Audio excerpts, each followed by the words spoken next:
Hello and a very warm welcome to the Pacific Coast for our continuing coverage of the World Cup triathlon season. Coming up in just a few minutes' time, we'll bring you the Huatulco Elite Women's Race live from Mexico.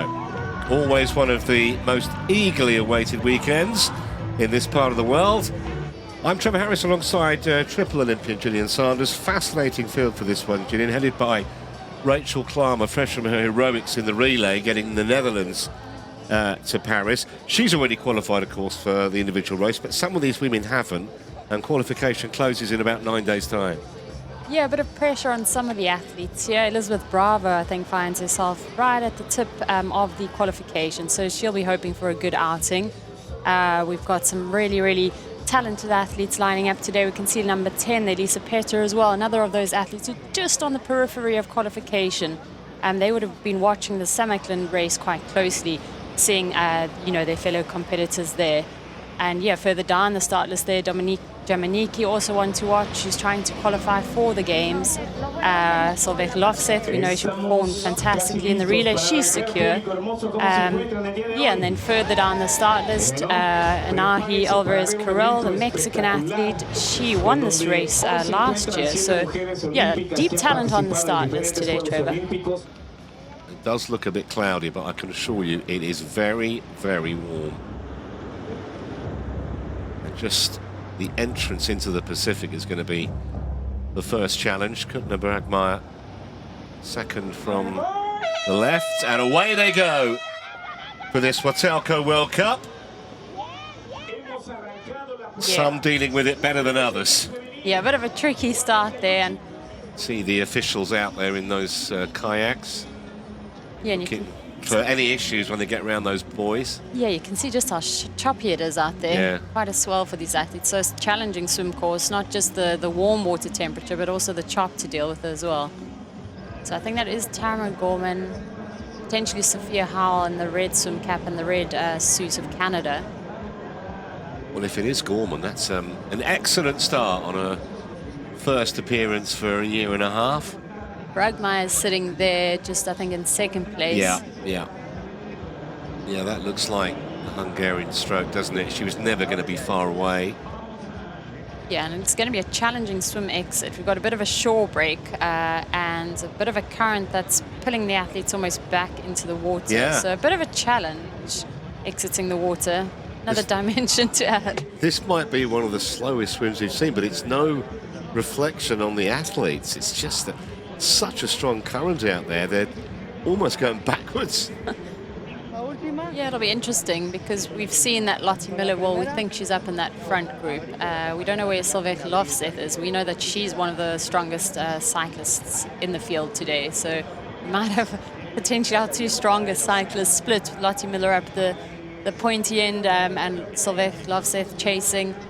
Depending on Rachel, if she has a good swim today, will she be in this front group or will she potentially be chasing with the likes of Solveig Lofseth further back? Well, the other thing, of course, is some of these women were in the mixed team relay and some of them weren't. You're not quite sure how much that's taken out of the likes of Rachel Klammer and others. Looks like Jeanette Bergmeier. Yeah, Kuttner Bergmeier on the right. Dealt with that exit admirably. How we thought would be up there as well. Horvath, the other Hungarian, Lottie Miller's up there. Gorman. Term of Portugal, Tamara Gorman, Sarah Village. There's Rachel, so she is in contact with that group. Ria Tome, the silver medalist from the under-23 World Champs. Rachel Klammer's there, she's in contact. She will be absolutely delighted with that swim, I reckon. Great transition from Klammer as ever. Barbara de Koning as well, the other Dutch athlete, Sarah Village. The other two Austrians, Petter and Haas, are also jumping onto their bikes. When the camera pans back, we'll see how many are in behind and how far behind they are.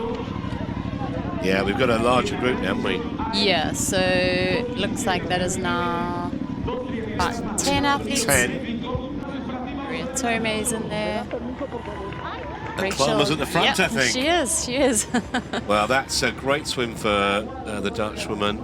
Really excellent great transition, as we've come to expect. And there's Lottie Miller just going up on the outside, trying to drive this group. depending on how well these athletes are able to work together. We can just see the chasers now. They're not that far behind, but with the group potentially driven by the likes of Miller and Klammer, it's going to be a challenge. And quite a challenging course, so it's a little bit hillier than the relay event. It starts to climb up a little bit steeper towards the top end with, I think, a maximum gradient of about 16%. So not an easy course. We can just see Rachel Klammer heading to the front there. I think a little bit of shouting, trying to get the others motivated to work, knowing perhaps what's, coming from behind. Looks like they're going to catch on, doesn't it? They're literally within spitting distance now, the chasers. Yeah, so we're going to have a largish group.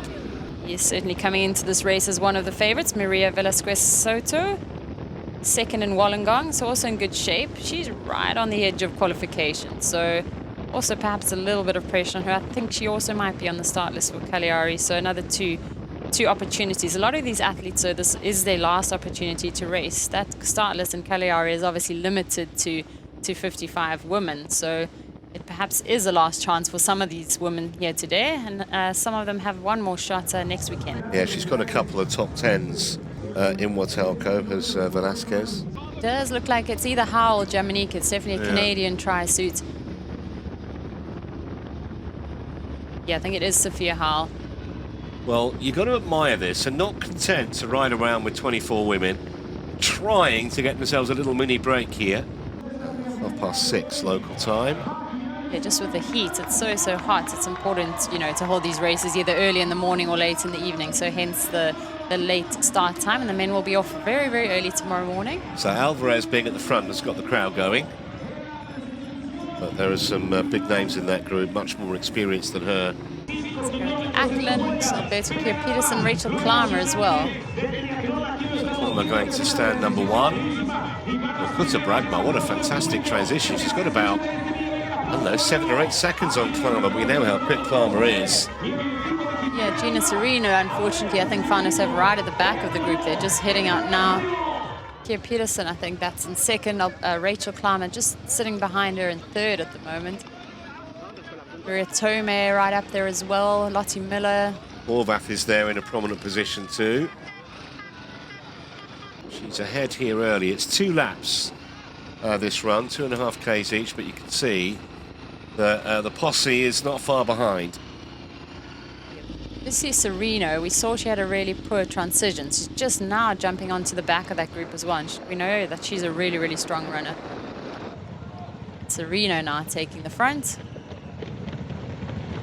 About 10 athletes there in that lead group. A few seconds back to Elizabeth Bravo, Lisa Petera. Biaggioli was in there. That's Maria Casals of Spain, and Tamara Gorman as well.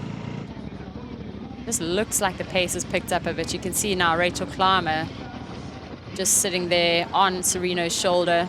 Rachel looking super strong, and she'll be confident off the back of her running from yesterday. There is an incline for the ladies to go up. So if we look at that shot there, we can see there's now 6 women. There's a 7th woman just sitting off the back there. So that has whittled down. There were 10 of them in that front group, and that's now whittled down to 6 or 7 of them.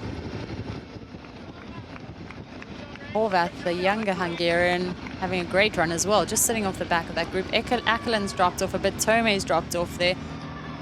Loveseth looks absolutely full of running. Yeah, she looks really, really strong. In great form. Velasquez also just sitting quietly in behind, running stride for stride with Serena, with Klammer between the two. Literally a couple of meters separate all 6 of them. Just a little bit of an injection of pace here. And Kia Pedersen now finds herself at the front of affairs. So the first one to really start to make a decisive move, Kia Pedersen. I think we've lost Serino. Serino's out the back. And here goes another attempt from Loveseth. Kia Pedersen trying to go with her, then Klammer, then Velasquez. But it's Loveseth at the front. Kia Pedersen and Klammer trying to cover it. Velasquez in 4th, not far away. Just a little bit of daylight. Oh, Klammer nearly coming to grief on that curb. Yeah, I think Kia Pedersen just wanted to take the inside of the curb there. Rachel has also wanted to take the inside, so just a little bit of a clash. Now we can see Kier Peterson has taken the lead. Lofseth second. Rachel Clymer is in third at the moment. Yeah, Kier Pedersen has made potentially a decisive break here. Suddenly there's daylight. It looks like Lofseth and Clymer fighting for silver and bronze. But Kier Pedersen looking back to see if there's any danger. She's just got to get to the line, and she will get there. She takes the gold. Clymer just in a sprint finish for silver. And Lofseth has to settle for bronze. Well, we thought it was going to be a battle royale, and we got the sprint finish. And at an hour and 5, it was a really tough race. And it's a brilliant performance from Kier Pedersen. I'm really happy that I could once again do a good race, like in the warm, because in Denmark it's pretty cold. So like that I can do that, not being used to it, that's yeah, quite nice. We saw a group of 6 athletes throughout the run all together.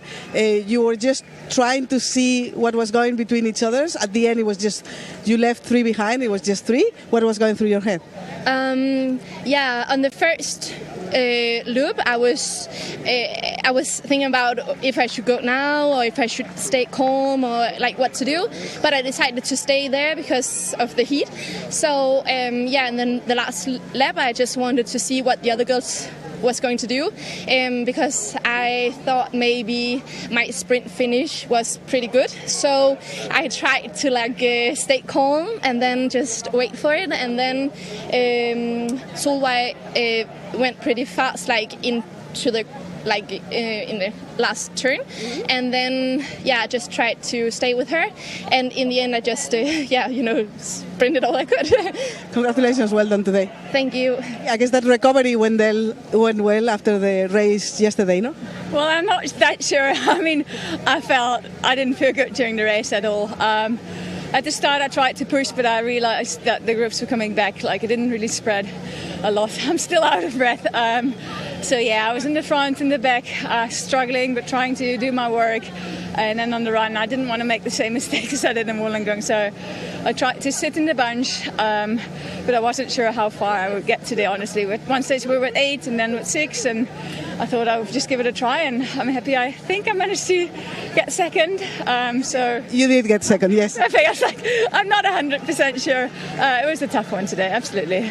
Yeah, and again, same conditions, similar or not the same time. This time was the evening. Did you feel the heat as you did yesterday, or it was a little bit milder today?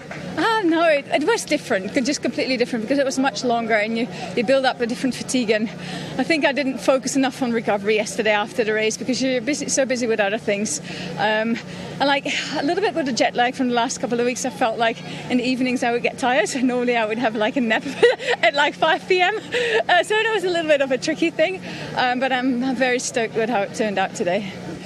Yesterday we did what we came in for. We qualified the relay team for the Olympics, and after that it was honestly a little bit hard to like reset, because I was a little bit just satisfied with, okay, we did what we came in for, but then I thought like, okay, I need to make the most out of it today as well. And on the warm-up I did not feel good, but when we started swimming I actually felt really good. Like swim is definitely my biggest weakness in triathlon, and today I felt really in control, and I saw the whole way that, okay, I'm not that far behind. And usually on the bike I'm a lot in the front and trying to like work a lot, and I want to see what I can do on the run instead. And I just stayed in the group and tried to make smart choices, tried to drink a lot, tried to be a little bit in control on the hill, like not pushing too much watts, and I felt really comfortable on the bike, and on the run as well tried to just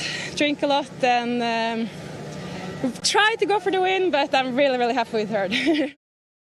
So there is the official results. So Clymer did get second, with Lofseth officially getting the bronze. Velasquez a solid 4th. Serena, who led the run for pretty much the whole of the first lap, in the end had to settle for 5th spot. Tomei getting a top 10, and Elizabeth Bravo too will be pleased with that, I reckon. And Sofia Rodriguez Moreno, the first Mexican home, sneaking into the top 10. Well, she's had a great weekend, helping Norway get to the mixed team relay in Paris, and now picking up an individual bronze as well. Ditto for Klammer, 2 silvers in 24 hours for the ever-popular Dutchwoman after that miracle run in the mixed team relay. Follows up with second place here. So she wins in Huatulco for the second time.